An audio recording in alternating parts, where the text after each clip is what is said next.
Today we are going to discuss about structure of ovule. Ovule means megasporangium की structure के बारे में हम डिस्कस करेंगे। तो देखो मेगास्पोरेंजियम क्या होता है, इसके अंदर क्या क्या स्ट्रक्चर होती है।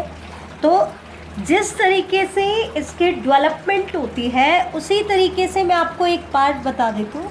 उससे पहले आप एक चीज़ समझना, कोई भी जो ओव्यूल होता है ना बेटा, एक तो ओव्यूल का होता है स्टॉक वाला पार्ट। जैसे मान लो ये इसकी स्टॉक है और ये पार्ट है ओव्यूल की बॉडी का पार्ट, ये ओव्यूल की बॉडी है, ठीक है।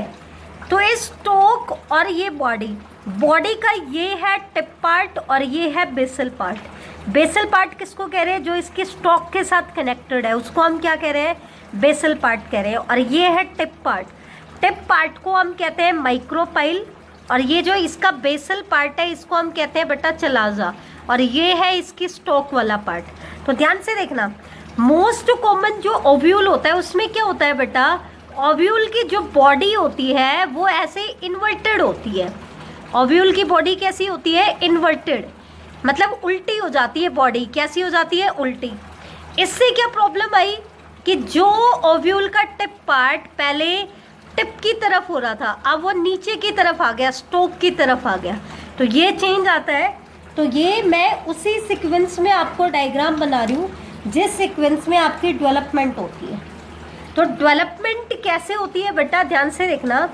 सबसे पहले ओव्यूल का सेंट्रल पार्ट डेवलप होता है, दैट इज न्यूसेलस। सबसे पहले ओव्यूल का कौन सा पार्ट डेवलप होगा? न्यूसेलस।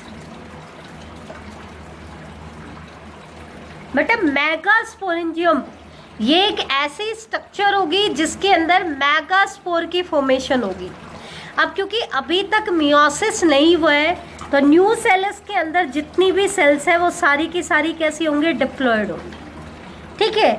अब मैंने क्या बताया था बेटा तुम्हें कि हुआ क्या है एक्चुअल में, ये तो था आपका ओव्यूल का स्टॉक और ये था इसका टिप पार्ट। लेकिन इनके केस में जो most common type of ovule होता है बेटा वो होता है हमारा इन्वर्टेड ओव्यूल।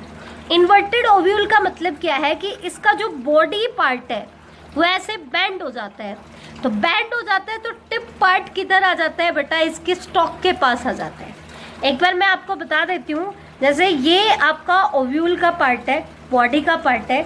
ओव्यूल की स्ट्रक्चर को हम बेसिकली दो पार्ट्स में डिवाइड करेंगे। ये जो पार्ट है ऊपर वाला ये तो है ओव्यूल की बॉडी और ये पार्ट है ओव्यूल की स्टॉक। ओव्यूल की बॉडी जिस पॉइंट पे स्टॉक के साथ कनेक्टेड होती है उस पॉइंट को हम कहते हैं हाइलम। क्या कहते हैं? हाइलम। स्टॉक के लिए हम वर्ड यूज़ करते हैं फ्यूनिकल। स्टॉक के लिए हम क्या वर्ड यूज़ करते हैं? फ्यूनिकल। और ये है ओव्यूल का बॉडी पार्ट। बॉडी और फ्यूनिकल जिस पॉइंट पे कनेक्टेड होती है ये पॉइंट क्या कहलाएगा? हाइलम। ओव्यूल का टिप पार्ट कहलाता है माइक्रोपाइल और इसका जो बेसल पार्ट है, ठीक है, ये कहलाता है चलाजा। एक्चुअल में क्या होता है, ये बॉडी ऐसे उल्टा हो गई है, 360 डिग्री एंगल पे रोटेट कर जाती है। तो इससे क्या हुआ, पहले टिप पार्ट बिल्कुल ऊपर की तरफ था, अब टिप पार्ट किसके पास आ गया? फ्यूनिकल के पास। किसके पास आ गया? फ्यूनिकल। उल्टा हो गया। माइक्रोपाइल रीजन कहाँ चला गया है? नीचे की तरफ आ गया है। तो ये मैं आपको दिखाने वाली हूँ। तो देखो कैसे कैसे डेवलपमेंट होती है। सबसे पहले पार्ट डेवलप होता है न्यूसेलस, क्योंकि हम इन्वर्टेड ओव्यूल बना रहे हैं तो दैट मीन्स इसका माइक्रोपाइलर रीजन किस तरफ होगा? नीचे की तरफ। इसका माइक्रोपाइल नीचे की तरफ होना है। टिप पार्ट किधर है? नीचे की तरफ है, ठीक है। और इसका चलाजल एंड किस तरफ जाएगा? ऊपर की तरफ, ठीक है। अब होता क्या है, सबसे पहले न्यूसेलस में एक सिंगल सेल डिफरेंशिएट करती है। क्या करती है बेटा? सिंगल सेल डिफरेंशिएट करती है। और वो सिंगल सेल कौन से रीजन में डिफरेंशिएट करेगी? माइक्रोपाइलर रीजन में डिफरेंशिएट करती है। और उस सिंगल सेल को हम कहेंगे बेटा मेगास्पोर मदर सेल।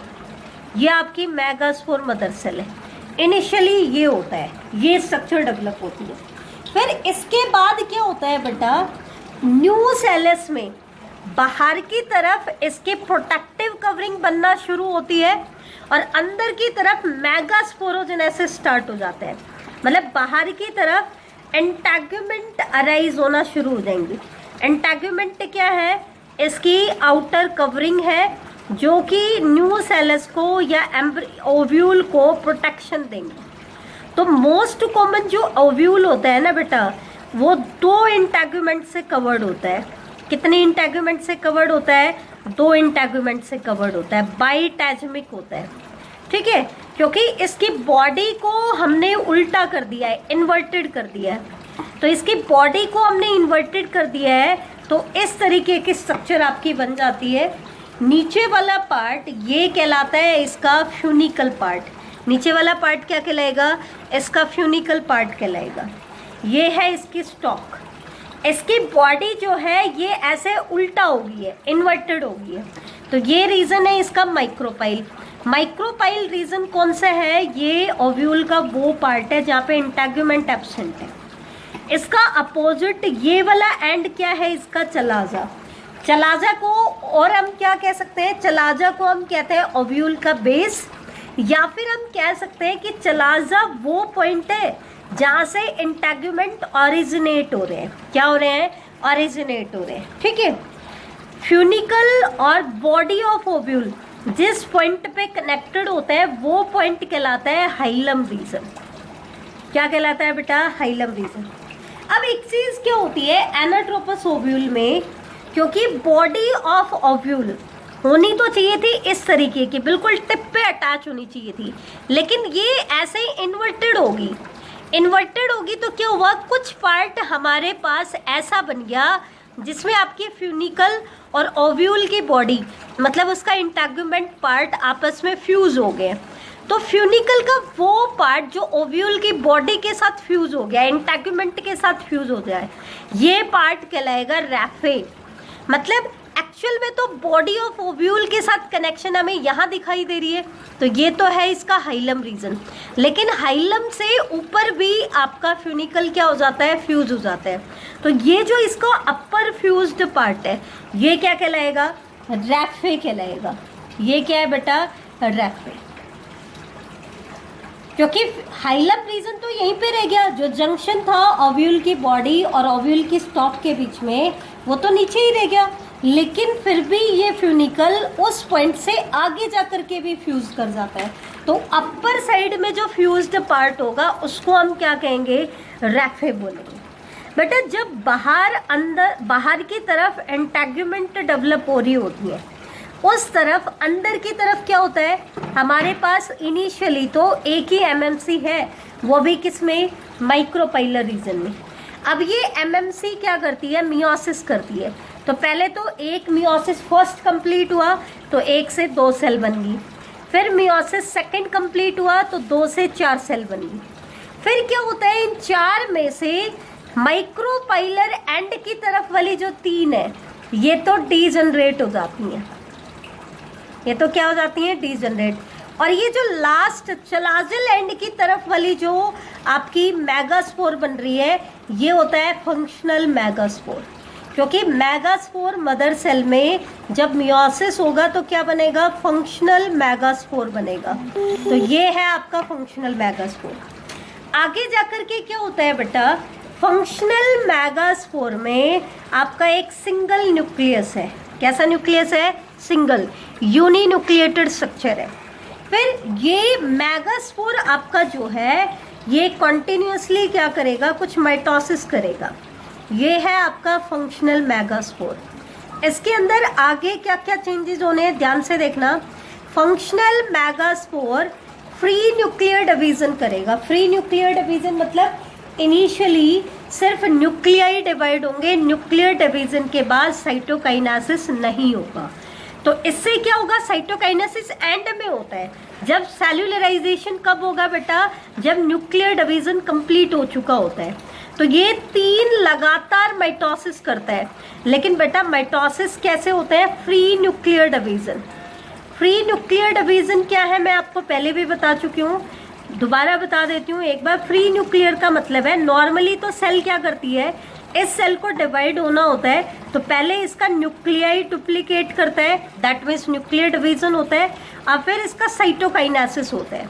लेकिन इनके केस में क्या है, पहले न्यूक्लियर डिवीजन कंप्लीट होंगे। मान लो 8 न्यूक्लियाई बनने हैं तो पहले 1 से 2 न्यूक्लियाई बने, फिर 2 से 4 न्यूक्लियाई बने, फिर 4 से आपके 8 न्यूक्लियाई बने, और जब 8 न्यूक्लियाई बन जाएंगे उसके बाद साइटोकाइनेसिस होगा। तो ये होता है फ्री न्यूक्लियर डिवीजन। तो जब पहला माइटोसिस हुआ, फर्स्ट माइटोसिस, लेकिन फ्री न्यूक्लियर डिवीजन है तो 1 से 2 न्यूक्लियाई बने, फिर इन 2 में से एक क्या करेगा, माइक्रोपाइलर एंड की तरफ चला जाएगा और एक चलाजल एंड की तरफ, ये चलेंगे। वहाँ जाने के बाद ये सेकंड माइटोसिस करेगा, दूसरा माइटोसिस। लेकिन यहाँ पे ये माइटोसिस भी कैसा है, फ्री न्यूक्लियर, अभी सेल्यूलराइजेशन नहीं हो रहा है। तो ये वाला न्यूक्लियाई जो चलाजल एंड की तरफ है ये भी 1 से 2 न्यूक्लियाई में कन्वर्ट हो जाता है, और जो माइक्रोपाइलर एंड की तरफ है वो भी 1 से 2 न्यूक्लियाई में कन्वर्ट हो जाता है। तो आपके पास 2 न्यूक्लियाई से 4 न्यूक्लियाई का एम्ब्रियो सैक बन गया। फिर क्या होता है बेटा, थर्ड माइटोसिस होता है। क्या होता है, थर्ड माइटोसिस। और जब थर्ड माइटोसिस होता है तो ये दोनों न्यूक्लियाई फर्दर माइटोसिस कर जाएंगे, तो 2 से 4 और 2 से 4, तो टोटल 8 न्यूक्लियाई हमारे पास बन जाते हैं। कितने न्यूक्लियाई बन जाते हैं, 8 न्यूक्लियाई। अब इन 8 न्यूक्लियाई में से एक एक न्यूक्लियाई सेंटर की तरफ आ जाएगा। दैट मीन्स क्या अरेंजमेंट आएगी, 3 न्यूक्लियाई चलाजल एंड की तरफ, 2 न्यूक्लियाई सेंटर में, और 3 न्यूक्लियाई माइक्रोपाइलर एंड की तरफ। ये है आपका माइक्रोपाइलर एंड, और इस तरफ है आपका चलाजल एंड। तो 3 न्यूक्लियाई जो चलाजल एंड की तरफ है। अब क्योंकि न्यूक्लियर डिवीजन कंप्लीट हो चुका है बेटा, तो अब क्या होगा, सेल्यूलराइजेशन होगा। तो जब सेल्यूलराइजेशन होता है ना, तो क्या होता है, चलाजल एंड के 3 न्यूक्लियाई के अराउंड सेपरेट सेल वॉल बनती है। क्या बनती है, सेपरेट सेल वॉल। तो वो तो 3 न्यूक्लियाई से 3 सेल बन जाती है। सेम जो माइक्रोपाइलर एंड की तरफ 3 सेल है, उनके अराउंड भी सेपरेट सेल वॉल बनती है। तो दैट मीन्स माइक्रोपाइलर एंड की तरफ भी आपकी 3 सेल बन जाती है। लेकिन सेंटर में जो 2 न्यूक्लियाई हैं उनके अराउंड एक कॉमन सेल वॉल बनती है। दैट मीन्स वो 2 न्यूक्लियाई एक ही सेल में प्रेजेंट होते हैं। अब जो चलाजल एंड की तरफ 3 न्यूक्लियाई हैं, ये तो कहलाएंगे एंटीपोडल्स। क्या कहलाएंगे, एंटीपोडल। और ये सेंटर में एक जो सेल है जिसमें 2 न्यूक्लियाई हैं, ये सेल कहलाएगी सेंट्रल सेल। और माइक्रोपाइलर एंड की तरफ जो ये 3 सेल्स हैं, ये कहलाएंगे बेटा एग अपरेटस। क्या कहलाएंगी, एग अपरेटस।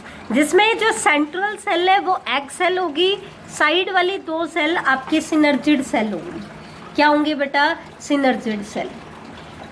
मैं एक बार दोबारा रिपीट कर देती हूँ, ये जो स्ट्रक्चर बनी है ये एमएमसी से बनी है। मैं आपको दोबारा से एक बार चार्ट बना के दिखा देती हूँ, ध्यान से देखना। फेयर डायग्राम बना के दिखा देती हूँ और कैसे स्ट्रक्चर बनती है, तो ध्यान से देखना। सबसे पहले हमारे पास थी बेटा एमएमसी।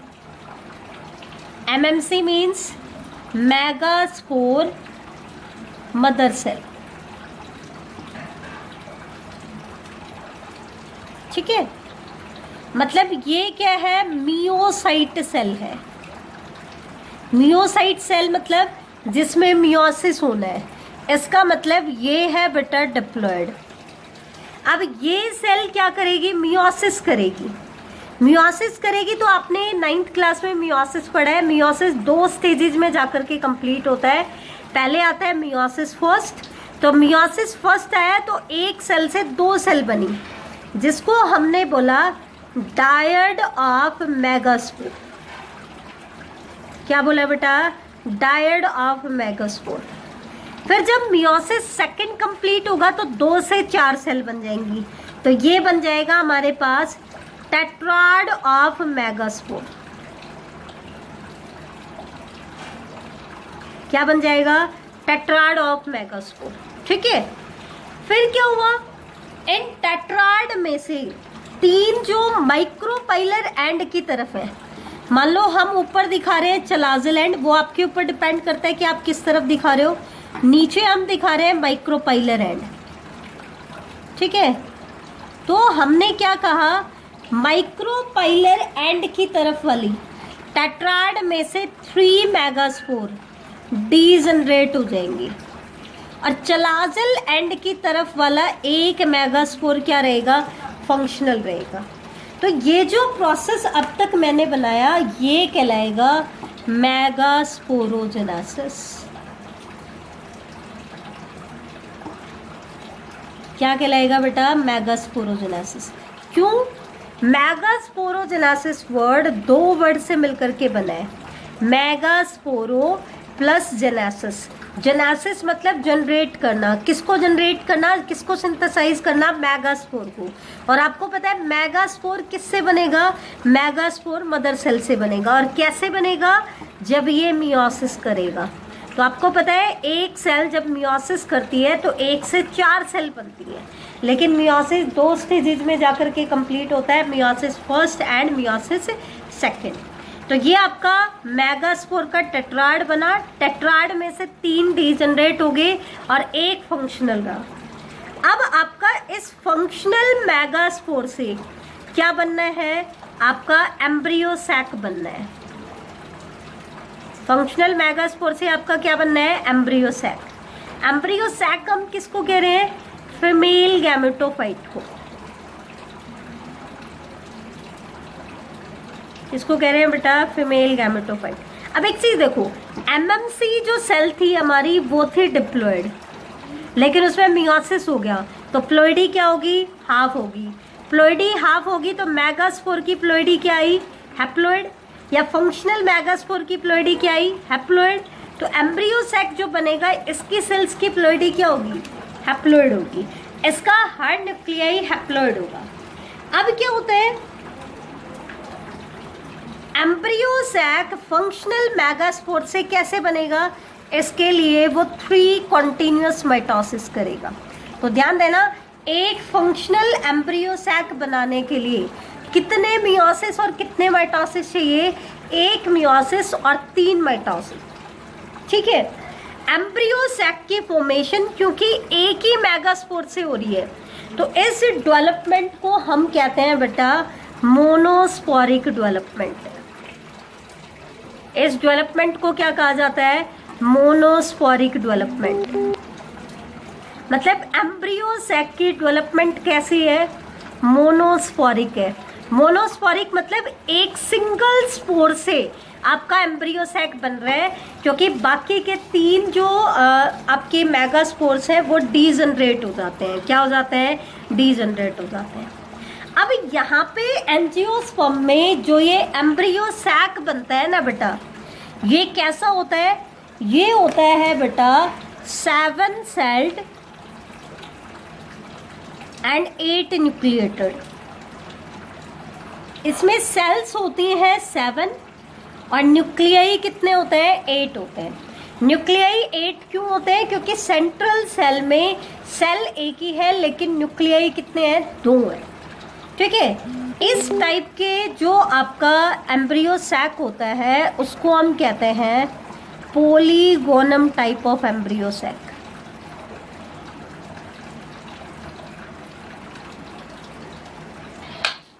क्या कहते हैं बेटा इस एम्ब्रियो सैक को, polygonum type of embryo sac. Angiosperm में एक जीनस होता है पॉलीगोनम, उसके अंदर इसी तरीके का एम्ब्रियो सैक की डेवलपमेंट होती है, और ये मेथड सबसे कॉमन होता है। पॉलीगोनम टाइप का मतलब क्या है, पॉलीगोनम टाइप का मतलब क्या है कि फंक्शनल मेगास्पोर से आपका एम्ब्रियो सैक बनेगा बाय अंडरगोइंग 3 माइटोसिस, और ये 7 सेल्ड होगा और 8 न्यूक्लिएटेड होगा। कैसा होगा, 7 सेल्ड एंड 8 न्यूक्लिएटेड। अब इस 7 सेल्ड और 8 न्यूक्लिएटेड कंडीशन के अंदर जो आपका डिस्ट्रीब्यूशन होता है सेल्स का, वो कैसे होता है बेटा, वो डिस्ट्रीब्यूशन और देख लो। सेल्स का डिस्ट्रीब्यूशन कैसे होता है, सेल का डिस्ट्रीब्यूशन होता है 3 + 1 + 3। 3 + 1 + 3 मतलब 3 माइक्रोपाइलर एंड की तरफ सेल होती है, 3 चलाजल एंड की तरफ सेल होती हैं और 1 सेंटर में होती है। जबकि अगर न्यूक्लियाई का डिस्ट्रीब्यूशन पूछें तो इनके केस में न्यूक्लियाई का डिस्ट्रीब्यूशन कैसे होगा? 3 + 2 + 3 3 + 2 + 3 का मतलब क्या है? 3 towards micropylar and, 2 central and 3 towards chalazal end. ठीक है, 1 मिनट में और बता देती हूँ, एक बार ये देख लेना, अलग अलग डिस्ट्रीब्यूशन मैं आपको बता देती हूँ। एक तरफ हम बात कर रहे हैं माइक्रोपाइलर एंड की तरफ वाली सेल्स की, और एक तरफ हम बात कर रहे हैं चलाजल एंड की तरफ वाली सेल्स। तो माइक्रोपाइलर एंड पे जो 3 सेल्स होती है ना बेटा, वो 3 सेल्स कौन कौन सी होती हैं? एक तो होती है एग सेल और 2 होती हैं सिनर्जिड सेल। 2 क्या होती हैं? Synergid cell. चलाजल एंड की तरफ जो 3 सेल्स होती हैं ना, वो कौन सी होती हैं? तीनों की तीनों एंटीपोडल सेल होती हैं। तीनों की तीनों क्या होती हैं? Antipodal cell. और एक सेल आपकी होती है सेंटर में, और सेंट्रल सेल उसको हम कहते हैं सेंट्रल सेल। बेटा एक चीज ध्यान रखना, क्योंकि एम्ब्रियो सैक की फॉर्मेशन मेगास्पोर से हुई है और कोई फ्यूजन नहीं हुआ है अब तक। ठीक है, तो मेगास्पोर हैप्लॉइड था, तो एम्ब्रियो सैक की प्लॉइडी पूछे तो आप बोलोगे हैप्लॉइड। लेकिन जब आप सेंट्रल सेल की बात आती है तो सेंट्रल सेल है तो एक, लेकिन इसके न्यूक्लियाई कितने हैं? 2 हैं, और इन न्यूक्लियाई को हम कहते हैं पोलर न्यूक्लियाई। तो अगर आपसे कोई एग्जामिनर सेंट्रल सेल की प्लॉइडी पूछ ले तो आप कैसे बताओगे? सेंट्रल सेल की आप प्लॉइडी बताओगे N+N। N+N क्यों बताओगे बेटा? क्योंकि एक सेल है एक न्यूक्लियाई है हैप्लॉइड। अगर ये दोनों न्यूक्लियाई आपस में फ्यूज हो जाते तो कंडीशन बनते डिप्लॉइड, लेकिन ये फ्यूज नहीं है, लेकिन एक न्यूक्लियाई भी नहीं है, तो हम हैप्लॉइड भी नहीं कह सकते, डिप्लॉइड भी नहीं कह सकते। तो उसको हम क्या बोलेंगे बेटा? N+N, बाई न्यूक्लिएटेड कंडीशन है। तो सेंट्रल सेल की प्लॉइडी है N+N, बाकी सभी सेल्स की प्लॉइडी क्या हो जाएगी? हैप्लॉइड हो जाएगी। क्या हो जाएगी? हैप्लॉइड। सिनर्जिड आपकी हैप्लॉइड है, एग सेल आपकी हैप्लॉइड है, और एंटीपोडल्स भी आपकी क्या है? हैप्लॉइड है। ठीक है, तो ये आज आपको ओव्यूल का स्ट्रक्चर मैंने करा है। नेक्स्ट लेक्चर में इसके फंक्शनल पार्ट भी हम डिस्कस करेंगे। बेटा लास्टली एक बार लेक्चर को सम अप और कर लेते हैं, समराइज फॉर्म में बता देती हूँ, इम्पॉर्टेंट है, आपको याद करने में आसानी होगी। तो देखो, most common type of ovule हमारा कैसा है? एनाट्रोपस ओव्यूल है। एनाट्रोपस ओव्यूल को हम इन्वर्टेड ओव्यूल भी कहते हैं। इन्वर्टेड ओव्यूल में क्या होता है बेटा? बॉडी ऑफ ओव्यूल 180 डिग्री पे रोटेट कर जाता है। बेटा मैंने शायद गलती से 360 डिग्री बोला था, 360 नहीं, 360 तो वहीं पे आ जाएंगे, 180 डिग्री पे रोटेट कर जाता है। तो ये चीज़ ध्यान रखना, एक बार इसको करेक्ट कर लेना। दूसरी चीज़ क्या है? एक एम्ब्रियो सैक को बनाने के लिए एक मियोसिस एंड 3 सक्सेसिव माइटोसिस चाहिए। एक मियोसिस क्यों चाहिए? क्योंकि एक ओव्यूल में एक ही मेगास्पोर मदर सेल डिफरेंशिएट करती है, वो भी कहाँ? उसके माइक्रोपाइलर एंड की तरफ। तो इस एमएमसी में एक मियोसिस होता है और ये 4 मेगास्पोर बनाती है, लेकिन 4 में से 3 क्योंकि डिजनरेट हो जाते हैं, तो एक ही फंक्शनल मेगास्पोर होता है। अब वो फंक्शनल मेगास्पोर ही किस में मॉडिफाई होगा? एम्ब्रियो सैक में। अब इस फंक्शनल मेगास्पोर को एम्ब्रियो सैक में कन्वर्ट होने के लिए कितने माइटोसिस चाहिए? 3 माइटोसिस चाहिए। लेकिन ये माइटोसिस कैसे होते हैं बेटा? फ्री न्यूक्लियर होता है। पहले न्यूक्लियर डिवीजन कंप्लीट होगा और फिर जब 8 न्यूक्लियाई बन जाते हैं, 3 से 8 न्यूक्लियाई बनेंगे बेटा, क्योंकि पहला माइटोसिस हुआ तो 1 से 2 न्यूक्लियाई, दूसरा माइटोसिस हुआ तो 2 से 4 न्यूक्लियाई, तीसरा माइटोसिस होगा तो 4 से 8 न्यूक्लियाई बनेंगे। तो जब न्यूक्लियर डिवीजन कंप्लीट हो जाते हैं उसके बाद सेलुलराइजेशन स्टार्ट होता है, मतलब सेल्स बनेगी।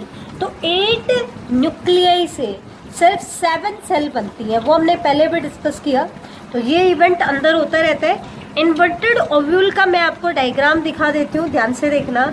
ये है आपका फ्यूनिकल पार्ट, ये है इसका माइक्रोपाइल रीजन, माइक्रोपाइल रीजन की क्या आइडेंटिफिकेशन, कैसे आइडेंटिफाई करोगे? इसको हम टिप ऑफ ओव्यूल कहते हैं। और इस रीजन में एंटैगमेंट क्या होता है? एब्सेंट होता है। इन्वर्टेड ओव्यूल की क्या पहचान होती है बेटा? कि उसका माइक्रोपाइल रीजन हाइलम के नज़दीक आ जाता है। वैसे तो हाइलम क्या होता है? जंक्शन होता है जहाँ पे फ्यूनिकल ओव्यूल की बॉडी से कनेक्ट होती है, लेकिन फ्यूनिकल मोस्टली ओव्यूल के बेस पे कनेक्ट होती है, लेकिन क्योंकि इसमें ओव्यूल की बॉडी इन्वर्ट हो जाती है तो माइक्रोपाइल हाइलम रीजन के पास आ जाता है। मोस्ट ऑफ द केसेस में तो क्या होता है? हाइलम जंक्शन होता है बॉडी ऑफ ओव्यूल और फ्यूनिकल के बीच में, लेकिन इन्वर्टेड ओव्यूल में हाइलम जो फ्यूनिकल जो रीजन है वो हाइलम से आगे भी ओव्यूल की बॉडी के साथ फ्यूज हो जाता है, तो उसके फ्यूजन से जो एक लॉन्गिट्यूडनल रिज बनती है उसको हम कहते हैं रैफे। बेटा एक चीज ध्यान देना, फ्यूनिकल रीजन में वस्कुलर टिश्यू भी प्रेजेंट होता है। क्या प्रेजेंट होता है? Vascular tissue. Most common type of जो ओव्यूल होता है उसमें दो इंटैगमेंट होते हैं, दो इंटैगमेंट होते हैं। टू इंटैगमेंट से कवर्ड है, बाइटैचमिक होता है। Outer integument is a bit longer, थोड़ा सा बड़ा होता है किसके कंपैरिजन में? इनर इंटैगमेंट के। ठीक है, तो ये चीज ध्यान रखना। इसके अंदर ये है आपका न्यूसेलस पार्ट। न्यूसेलस की जो सेल्स होती हैं ये रिजर्व फूड मटेरियल में रिच होती हैं, तो एम्ब्रियो साइक की डेवलपमेंट के लिए नरिशमेंट देंगी। ठीक है, ये है जब इसके अंदर ये इवेंट चलेंगे। सबसे पहले तो यहाँ पे एक मेगास्पोर मदर सेल डेवलप होगी, फिर वो मियोसिस करेगी तो उससे मेगास्पोर का टेट्राड बन जाएगा, लेकिन उनमें से 3 माइक्रोपाइल वाले तो 3 डीजनरेट होता है, चलाजल एंड की तरफ वाला एक सर्वाइव करता है। फिर उसमें 3 सक्सेसिव मेटासिस होते हैं और एंड में सेलुलराइजेशन करने के बाद ये स्ट्रक्चर बन जाती है उसमें एम्ब्रियो सैक। ये स्ट्रक्चर मोस्टली इसके माइक्रोपाइलर रीजन में रहती है। तो इसमें क्या है बेटा? 3+1+3 सेल्स की अरेंजमेंट होती है और 3+2+3 न्यूक्लियाई की अरेंजमेंट होती है। ये जो एम्ब्रियो सैक होता है ये होता है polygonum type of embryo sac. Most common type of embryo sac जो होता है एंजियोस्पर्म में वो 7 सेल्ड बट 8 न्यूक्लिएटेड होता है। 7 सेल्स कौन कौन सी है? 3 माइक्रोपाइलर एंड पे, जिनको हम कॉमनली कहते हैं बेटा एग अपरेटस। इनमें से सेंट्रल जो होती है वो थोड़ी सी बड़ी होती है, उसको हम कहते हैं एग सेल। ये देखो सेंट्रल है, ये एग सेल होती है, और साइड वाली जो 2 सेल्स होती हैं ये सिनर्जिड सेल होती है। ये चलाजल एंड की तरफ वाली जो 3 सेल्स हैं दे आर कॉल्ड एंटीपोडल, और सेंटर में जो इसके सबसे बड़ी सेल है, लार्जेस्ट सेल, वो होती है सेंट्रल सेल। सेंट्रल सेल में एक ही सेल में 2 न्यूक्लियाई है, लेकिन ये दोनों न्यूक्लियाई फ्यूज नहीं है, इसलिए इनकी प्लॉइडी क्या होती है? N+N होती है। बाकी एम्ब्रियो सैक की सारी सेल हैप्लॉइड होती है। एम्ब्रियो सैक की प्लॉइडी पूछ ले तो वो भी क्या होती है बेटा? हैप्लॉइड होती है। तो ये चीज़ आप ध्यान रखना। ये था आज का लेक्चर। नेक्स्ट लेक्चर में बेटा हम एम्ब्रियो सैक के स्ट्रक्चर को पढ़ेंगे, थोड़ा सा मेगास्पोरोजेनेसिस बताऊंगी, उसके बाद मेगास्पोर से एम्ब्रियो सैक कैसे बनता है वो हम डिस्कस कर चुके हैं, उनको एक बार रिकैप कर लेंगे, और लास्ट में एम्ब्रियो सैक के स्ट्रक्चर में आपको बताऊंगी। थैंक यू बेटा।